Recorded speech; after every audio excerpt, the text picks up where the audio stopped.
Hello. Hey, how are you? I'm doing so great. I have to tell you that one of our faithful listeners, Pat, I know you're out there. I know you're listening, and I appreciate you giving me permission to share this. He texted me recently and said, "You know what? I really needed Psalm fill in the blank this week. Thank you guys for doing the Summer in the Psalm series." And oh my gosh, that really just boosted my mood. And we hope that this podcast is beneficial to people. And then when somebody says, "Hey, I'm following along and I'm reading the Psalms and I'm finding value in the Psalms. Thank you guys for setting this up." Like it was so good. That's what it's all about, isn't it? Yeah. Yeah. So thank you, Pat, for your encouragement. It means more than you know. Yeah. But that's how I'm doing. How are you? You know, I am a little bitter for a very petty reason. Okay. All right. I am ready for your pettiness. I grabbed whatever the new flavor of Mountain Dew is. I forget what it's called. I threw away the bottle and now it's in a cup, so I don't remember what it's called. But anyway, I am a huge Mountain Dew fan. And every time they come out with a new flavor, I'm like, "Oh, that's great." And then I have it and think to myself, that is nowhere near as good as the original. And I'm always disappointed. And I think this is the problem with having a great product and then trying to come out with a bunch of new products. It's really hard to live up to the original because Mountain Dew tastes amazing. And I have yet to, they're not even close, none of them. So I'm a little sad that I don't have a second favorite soda now because that's what I was really hoping for. Yes, I actually agree with you on all points here. I love Mountain Dew more than any middle-aged man should. But I don't drink it very often. I feel like it's gasoline or something. Like it's just really going to rev me up. So I steer clear of it for the most part, but every now and then I do dive in. But here's the thing. We've been friends for 20 plus years. I had no idea you were a Mountain Dew fan. Oh, that's hilarious. Yep. Big fan. Also try not to drink it too often. For me, it's not the caffeine. That actually, as I'm getting older, a little bit of caffeine, and by a little bit, I mean whatever Mountain Dew has in it, actually helps regulate my system in a weird way.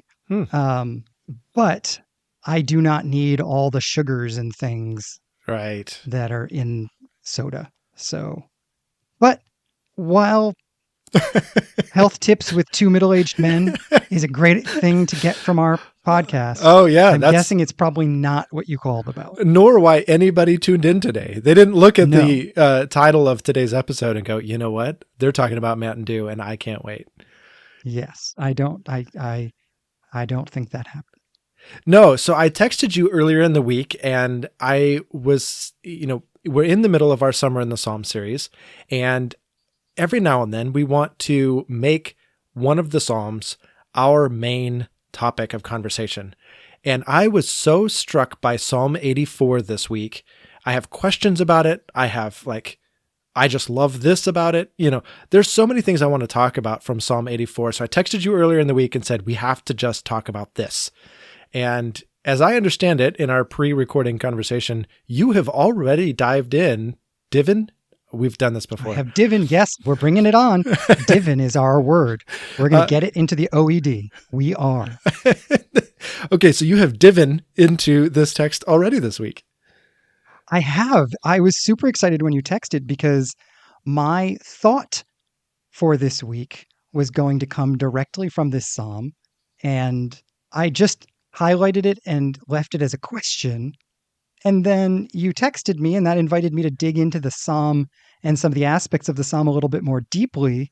And I just find myself being somewhat blown away at the richness of this psalm.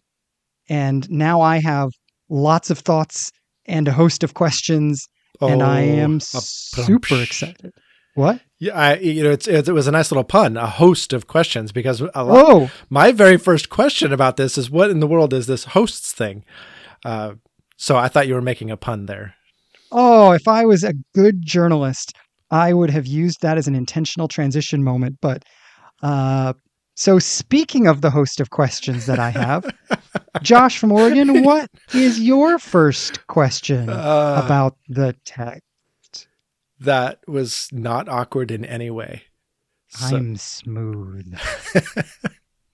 All right. So my question, and I texted you this in advance. What is going on with this phrase, the Lord of Hosts? And so we're actually going to make this the title of the episode, I believe, which is the Hebrew characters that you see out there says Yahweh Sabaoth, or some would say Sabaoth. The B and the V is kind of interchangeable. But anyway, Yahweh Sabaoth, which just means God of hosts or God of angel armies is how some translate it. It's Sabaoth is a word that comes from the word for warfare. So it's God Almighty, God the warrior God, like God the strong one, God the commander of the angel armies. Whatever it means, it kind of fits in that genre somewhere. But I'm very confused as to why it is so prominent in this psalm. It's in verse 1. It's in the very last verse, which is verse 12. And then Yahweh Sabaoth also comes up in verse 3. And then Yahweh Elohim, Yahweh God of hosts, Yahweh Elohim Sabaoth is in verse 8. So it's very prominent, but this is a whole psalm about how, man, I really long to be in the house of the Lord. And that just seems like a safe, good place to be. And I delight in that. What is this warfare language and why is it so prominent in this psalm? Such a fascinating question. And it is underscored, I think, by one of the things that you mentioned that I did not notice until you mentioned it, which is that the psalm begins and ends with this reference to the character of God. And whenever that sort of inclusio happens, it's probably telling us that this idea is more than a passing thought. Right? Yeah. And because of the way that this happens 4 times and the other 2 are sort of in the places that they are, it actually makes me wonder if there's some sort of chiastic structure here where sort of the structure of it is the first and last things balance each other, and then the second and second to last, and third to last until you get to the middle one thing, and that is really the emphasis point of this poem. But I am not good enough at understanding those things to know. But at least we can say the fact that it opens and closes the psalm means whatever the point of this psalm, it is immersed in this one truth about who God is. And that makes it wildly important for understanding the psalm. So I'm curious, what is your initial take on this? Well, I have to say for the longest time, it was just a complete open question. Because for me, as I look at this psalm and it's talking about how much this individual desires to be in God's house, and I'd rather be a doorkeeper in the house of my God than, be the invited guest at the banquet for the wicked or something, that's a little bit ESV, a little bit Eugene Peterson there. But there's this longing to be with God kind of thing. And so the mood that strikes me most, what I would have put in here is not Yahweh, the almighty God of warfare, the commander of the angel armies, but God, the loving one, God, the faithful one, God's hesed, his covenantal faithfulness. I would have put something a little bit more gushy. I mean, right? This is like the gushiest psalm ever. Yeah, exactly. And instead, I'm painting God as like a warrior clad in armor in front of a host of warriors. And that's not gushy. So that was my initial take. My second take has been, maybe this means that this is an incredibly safe place to be.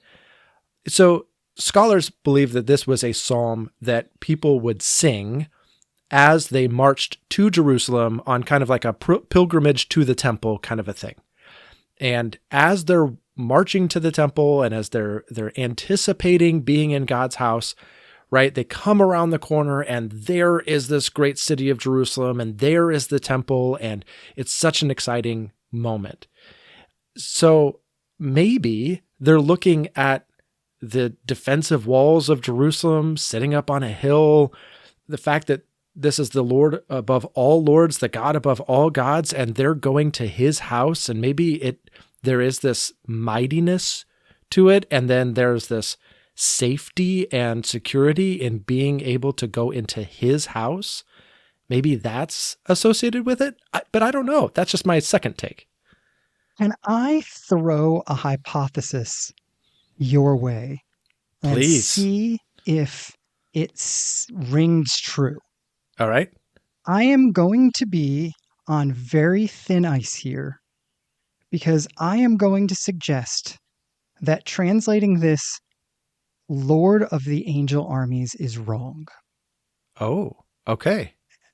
As a complete novice in Hebrew, this is a wildly dangerous thing to do.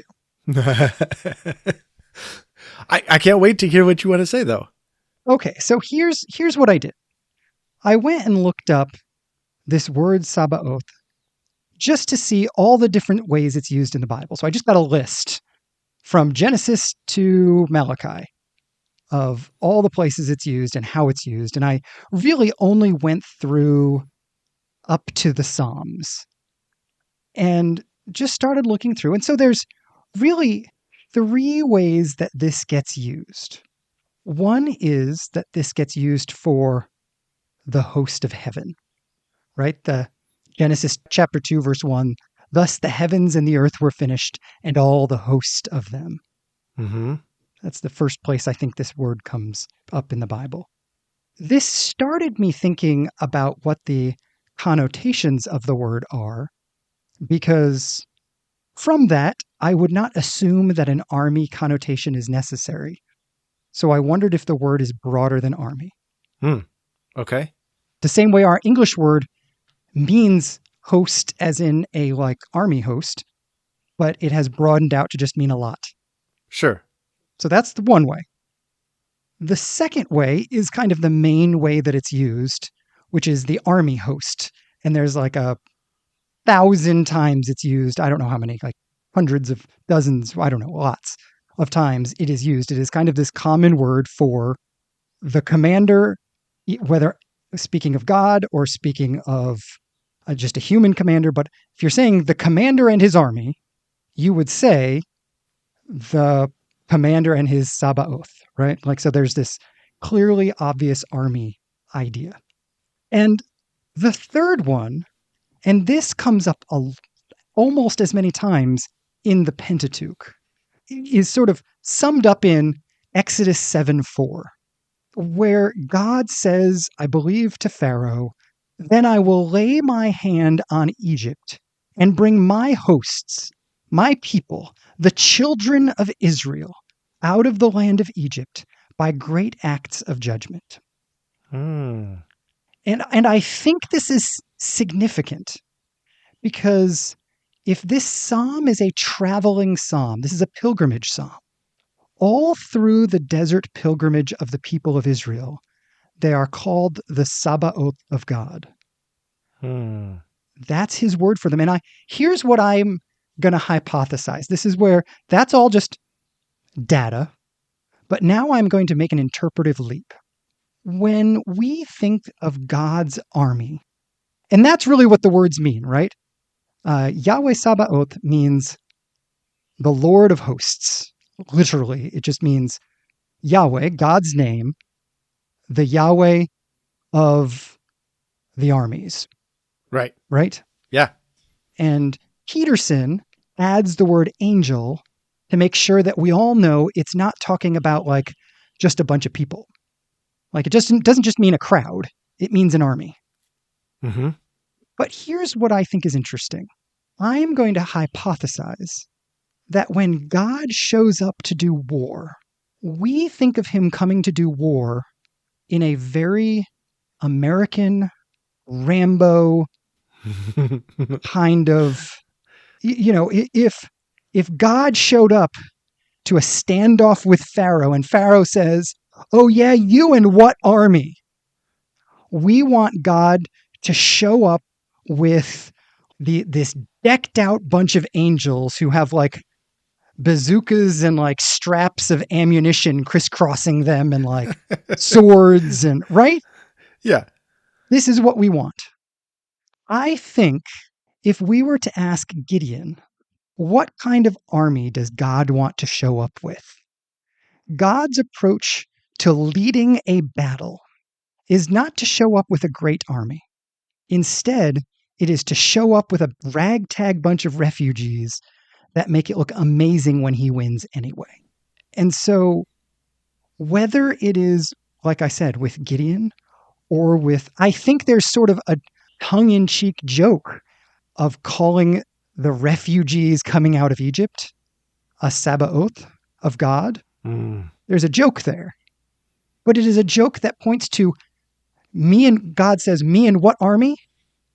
The only army I need is the refugees behind me, and I can still take you."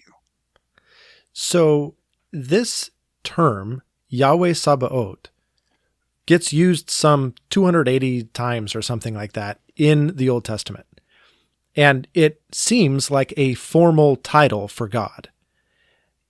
And so do you believe that something akin to that was in their minds as they referred to God as Yahweh Sabaoth, kind of the God that's in charge of this ragtag group of people?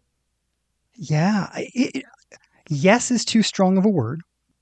But if we believe that the Jewish people had a historical consciousness, it would seem reasonable to think that embedded in this term was the remembrance of being a refugee people saved by the power of God, who is the Lord not of angel armies, but of refugee armies.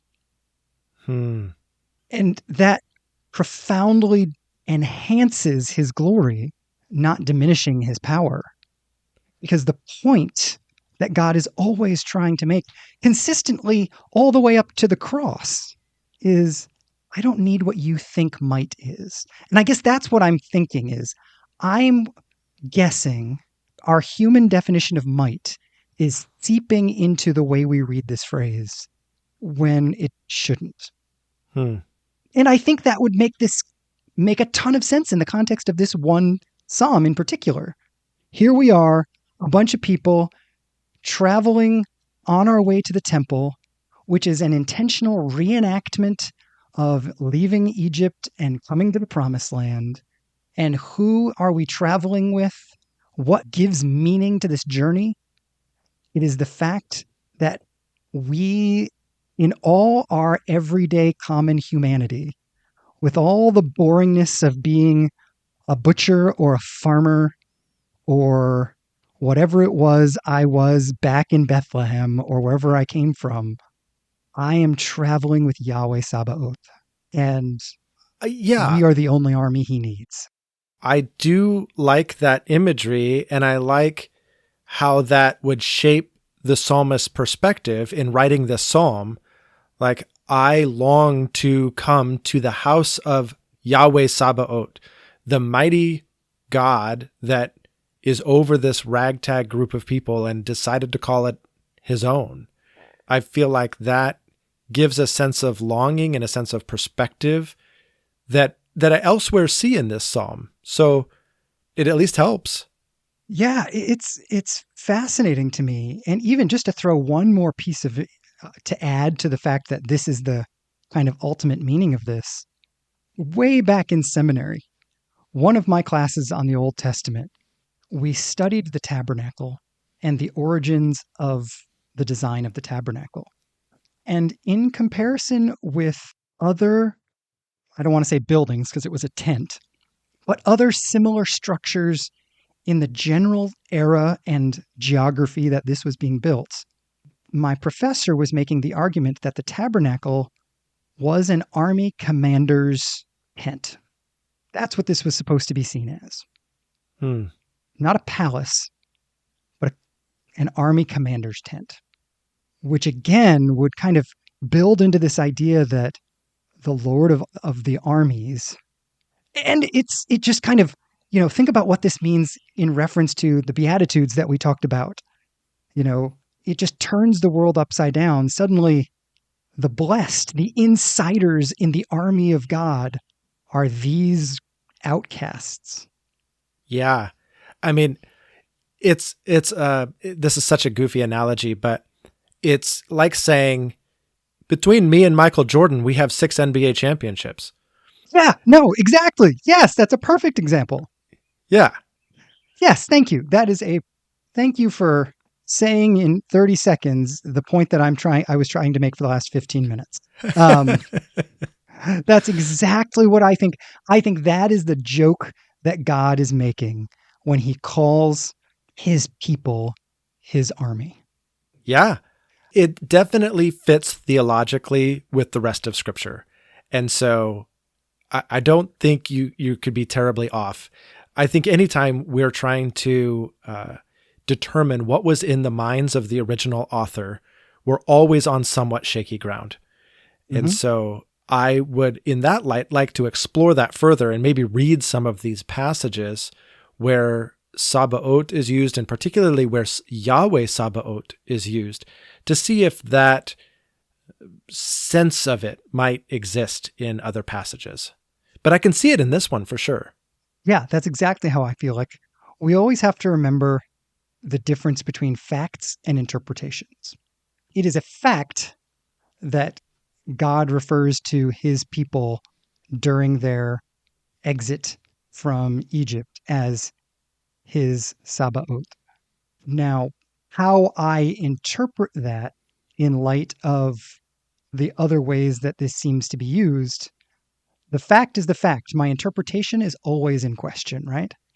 And distinguishing between those two things, for me, is just one of those important theological steps of having the wisdom or the grace to acknowledge even the most long-standing interpretation. It's the facts behind the interpretation that are true, not the interpretation itself. Yeah, 100%. Well, I'm impressed. I asked you a question over text, and you did a lot of work to try to come up with an answer for me. And so I appreciate that greatly. But you teased us earlier in the episode and said that your thought was originally going to come from Psalm 84. So what were you thinking about this psalm? Yeah, and this, I'm curious on your take here. This is from the end, and it's a Eugene Petersonism, which we've had a lot of those this year. Oh my goodness. Which, my favorite thing, and I know I've said this before, whether I end up thinking Peterson is right or wrong in the way that he translates something, reading the Bible with Eugene Peterson inspires me to think more carefully and more intentionally about what the Bible is saying. And so I am deeply grateful for that. 100%. It's just such a fascinating reminder. I guess it reveals to me all the times where I am taking for granted that I know what the Bible is saying, when in fact I am assuming what the Bible is saying. Right. He just so often kind of uncovers that for me. But the thing that I was really intrigued by, the second to last line in his translation says, he doesn't scrimp with his traveling companions. It's smooth sailing all the way with God of the angel armies. Now, we've talked about this God of the angel armies part, but I'm just intrigued by this line. He doesn't scrimp with his traveling companions.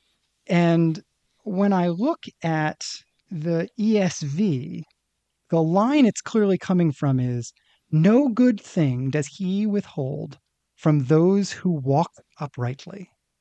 And I'm curious, what do you think about the way that he translates, no good thing does he withhold from those who walk uprightly, translating that into, he doesn't scrimp with his traveling companions? What do you think about that? Well, I actually think more about the second part of that than the first, because I really appreciate how Eugene Peterson brings out more of the intended meaning, in my opinion, of this idea of walking uprightly. I grew up with a very works-oriented mindset when it came to my relationship with God, that I had to try to be perfect as God is perfect, that I had to repent of my sin and be in good standing with God, that righteousness, uprightness, holiness mattered greatly to God. And all of those things are true, but they are true in a certain sense. And I took them as very much like, I have a big responsibility here to get my act together. Otherwise, God is displeased with me. And I think instead what Eugene Peterson is bringing out is this idea of traveling companions. When am I righteous, holy, upright, blameless, pure before God? It's when I am traveling with God. He is my righteousness. He is my salvation. He is my justifier. He exonerates me from my sin. He redeems me from my sin. He does all that, right? Again, like between me and Michael Jordan, we have 6 championships. He does all that. And so what does it mean to walk uprightly? It means to be a faithful traveling companion with God. That's when I am walking uprightly. So for me, it takes the onus off of me to be like, well, God's prepared to give you good things, but you've got this thing over here and you're not doing it right. So I'm sorry, you don't qualify. And that feels just crummy to me. Like, oh, well, I'm glad those people get all these good things from God. I guess I don't. Eugene Peterson changed it in the way that I think needed to be changed. Yeah, that's great. Thank you. I find that to be incredibly helpful because it reveals the way in which I was thinking the same way you were thinking. There is something very independent about the way I hear the word upright. It's about me and my relationship with the law. Oh, not yes. about me and my relationship with God. Yes. Yes. Well said. Well, again, with the 30-second recap. Well done. It's great to have somebody else say it so that then you can process it, isn't it? Yeah, exactly. But yeah, and because it's me and the law, I either succeed or fail. To think of the upright as the traveling companions of God, because it is God who makes us upright and God who empowers us to choose uprightness itself. I think that's great. I find that incredibly helpful. And again, lighter. I think when I hear the word upright, my heart sinks a little bit. Yeah. Yeah. And it's not consistent with the tone of the psalm. No. Yeah, you're exactly right. Yeah, to translate it this other way, I'm like, oh, that is a captivating and kind of joy-inspiring image, to be traveling companions with God. And I love the idea that pilgrimage was an intentional part of the Jewish experience. If this is true, pilgrimage was a spiritual discipline that was practicing being traveling companions with God. Sort of a microcosm where they learned some important lessons. And none of that comes to light for me when I hear the word upright. Right. Well, and even this is where translation makes such a difference. And that's also going to be my thought later on, by the way. But, at the very end of the psalm, the ESV translates, blessed is the one who trusts in you, which is a perfectly good translation. There's nothing wrong with that. But again, going back to our conversation about Psalm 1, this is Esrei. This is not Baruch. So this is happy is the one, blessed, joyful. There is well-being in the one who has trusted in you. And again, with the tone that shifts for me. For me, this is a happier tone. This is I will have a blessed, good, happy, fulfilling life by trusting in God, rather than blessed.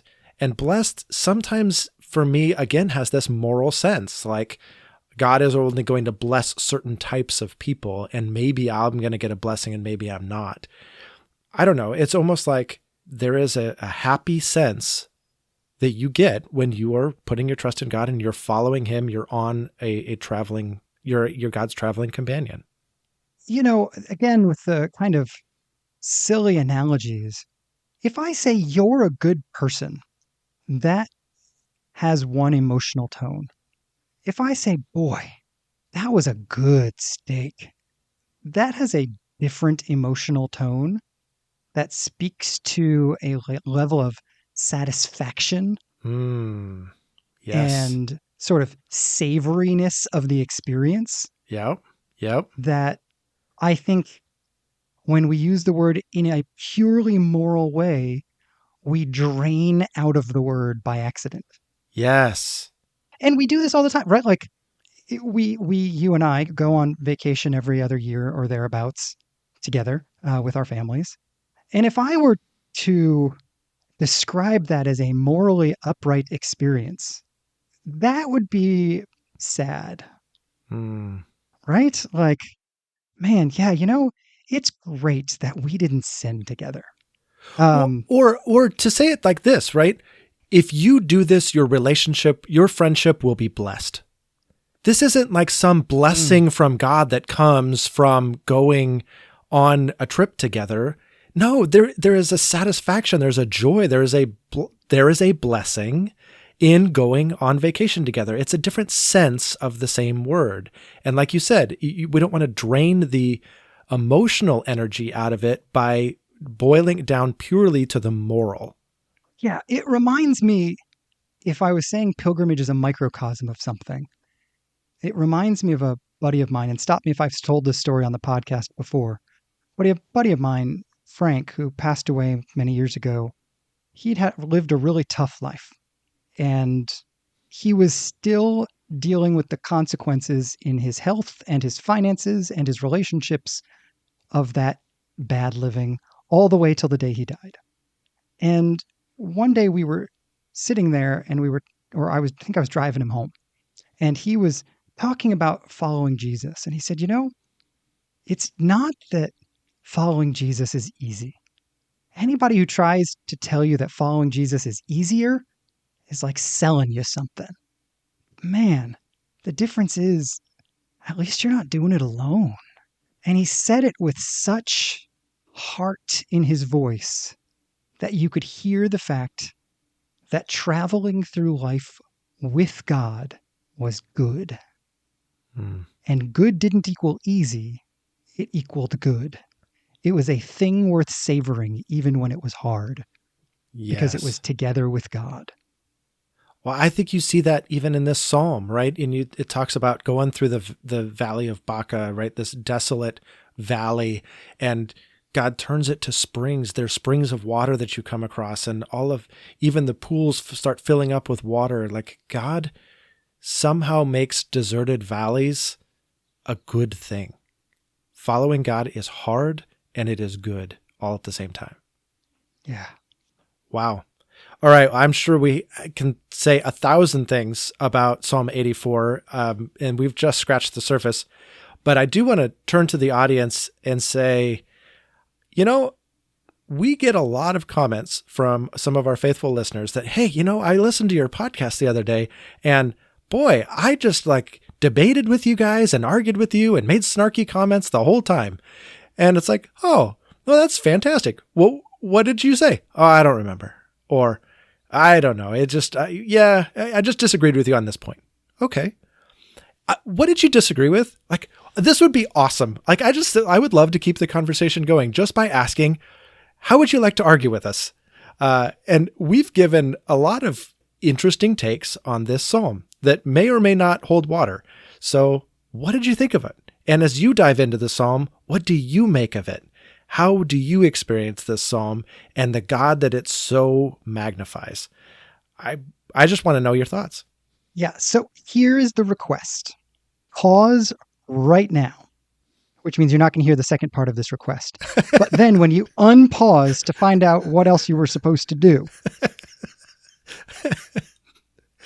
pull over if you're driving, or if you're kayaking, you can do it while kayaking, or whatever you're doing, just take a breath stop for a minute, go to Facebook, go to our post today, whatever quote or comment or whatever it is, ignore what we posted, but think about your strongest response to our episode and type that into the comments so that we get to hear it. Even if it doesn't seem like it relates to the actual post that we posted. We just want to hear your thoughts. And so we would love to hear them, particularly if they're arguments with us. Yes. Yeah. We don't, by the way, we're not inviting necessarily an argument. We're not going to like cut you down and tell you how much you're wrong. We just enjoy the conversation about how to understand scripture better. So we want to keep it going. Exactly.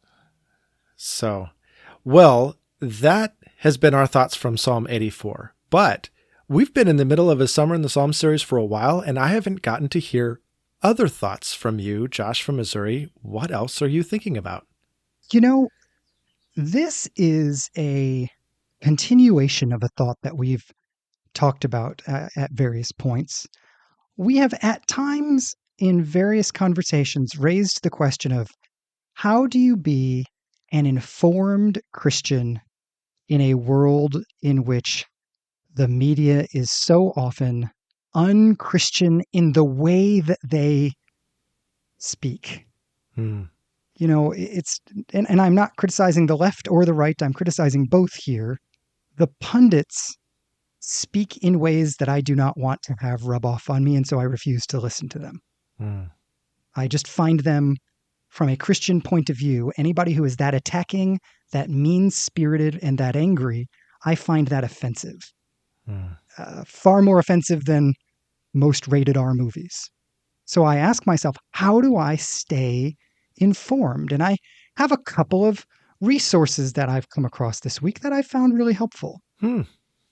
The first of these, and the one that actually I've loved for quite a while, is the Holy Post. Have you ever listened to Holy Post? I know that that's Phil Vischer's podcast, but I have never listened to it. Okay, so let me give you the full list of people who work on Holy Post. It is Phil Vischer, the guy who kind of spearheaded the birth of VeggieTales. Then it is Skye Jethani, who is the Christianity Today leadership editor and the author of several just breathtakingly good books. Then it is Esau McCulley, who wrote Reading the Bible While Black. Am I getting that title right? It was just Reading While Black, but yeah. Reading. It is specifically Reading the Bible While Black, but yeah, that's not the title. So he's, again, a brilliant mind. And then Caitlin Chess, who is currently working on her PhD in political theology at Duke. Okay. So this is some people. Yeah. And they bat around cultural kind of things that bump into Christianity in American culture in some really fun ways that I think are generally deeply respectful, but also generally thoughtful. But it gets better. One of their guests that they have on a regular basis is a guy named David French. Have you ever heard of David French? No. So let me give you David French's CV in a nutshell. French is a trained constitutional scholar. He has written for the New York Times, which is a very liberal publication, and he is a regular speaker on the Dispatch podcast, which is a very conservative podcast that walks carefully through Supreme Court decisions and what they mean.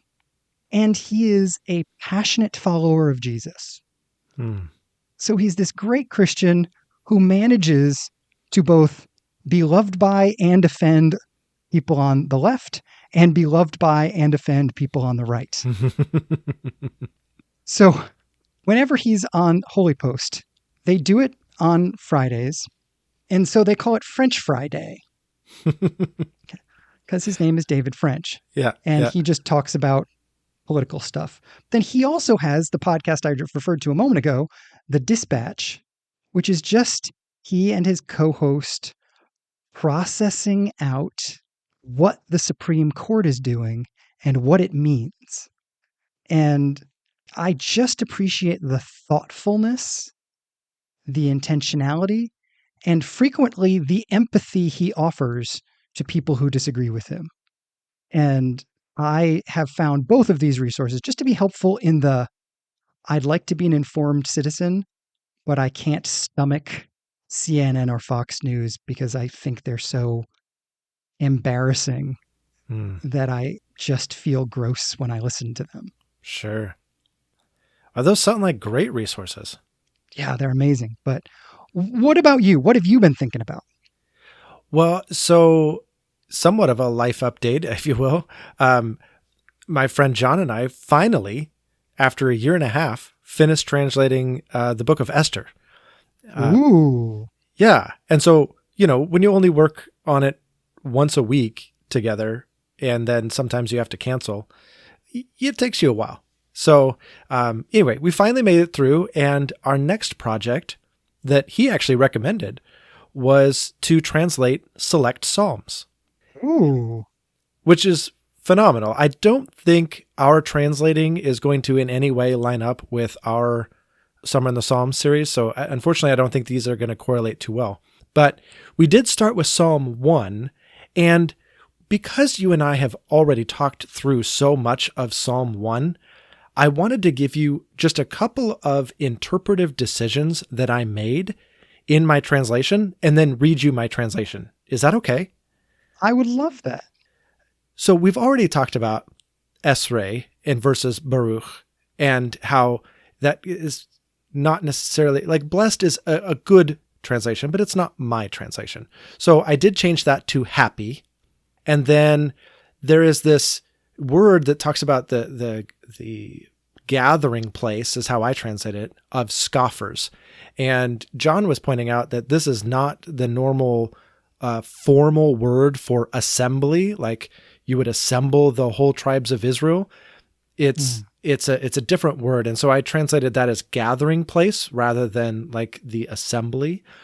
And then I think all modern translations use the capital L-O-R-D to translate Yahweh.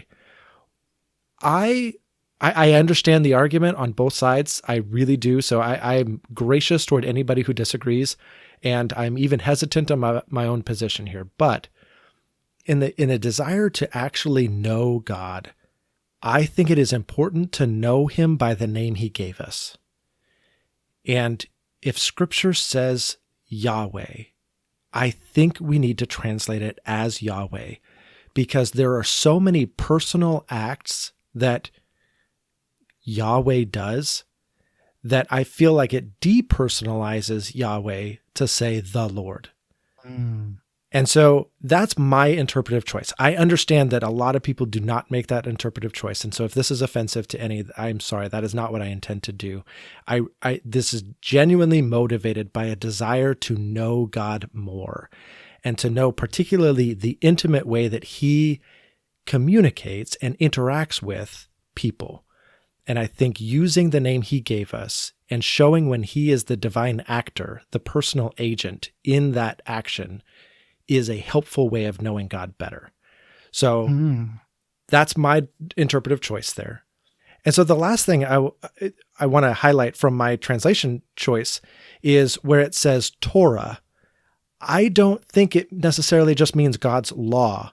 I actually think it's a broader sense where it's talking about the instruction of God. And so it's not, I don't want to confine the word to the first 5 books of the Old Testament. I believe it speaks to more than that. So that's, again, my interpretive choice, and you're going to see that come through in my translation. So with those caveats in mind, here is my translation. Happy is the man who does not walk in the counsel of the wicked, and does not stand in the way of sinners, and does not sit in the gathering place of scoffers. But he delights in Yahweh's instruction, and on his instruction he meditates day and night.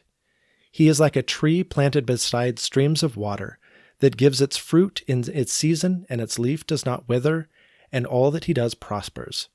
Not so the wicked, for they are like chaff which the wind blows.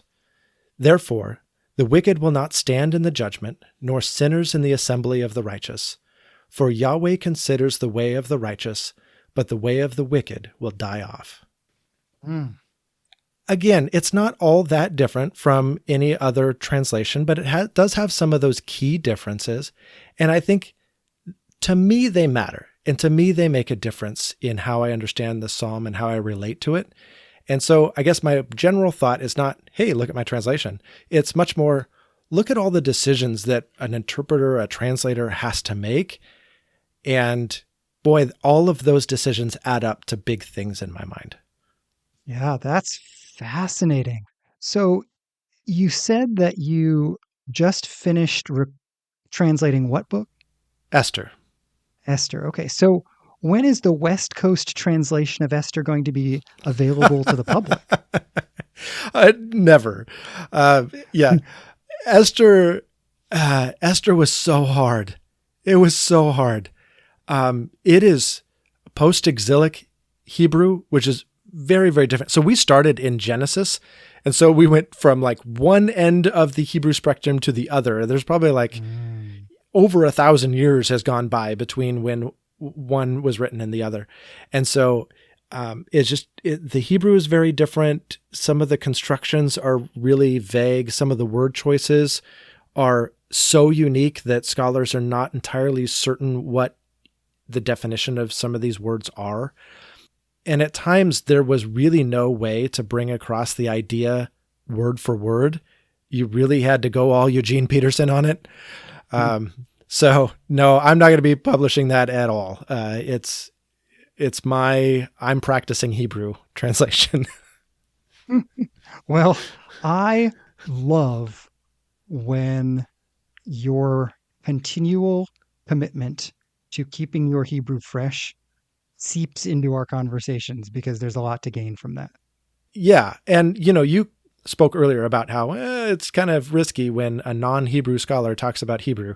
I feel the exact same way. Keeping my Hebrew fresh is a right way to say it. I am certainly not a Hebrew or Greek scholar. I just want to be in them for the rest of my life. And this is what it takes to do that. That's awesome. I love it. I'm glad I benefit from it. All right. It's time to change things up entirely. Yes. Are you ready for a Which Josh question? Lay it on me. All right, here we go. Which Josh has fond memories with Foam Dome the Gnome? All right, so this is totally me, Josh from Oregon. No idea what this means. I can't believe I've never talked to you about Foam Dome the Gnome. So this goes back. This is a family thing. We hold Foam Dome to be very dear in our family. So Shelley bought years ago, when my oldest was probably 3 years old.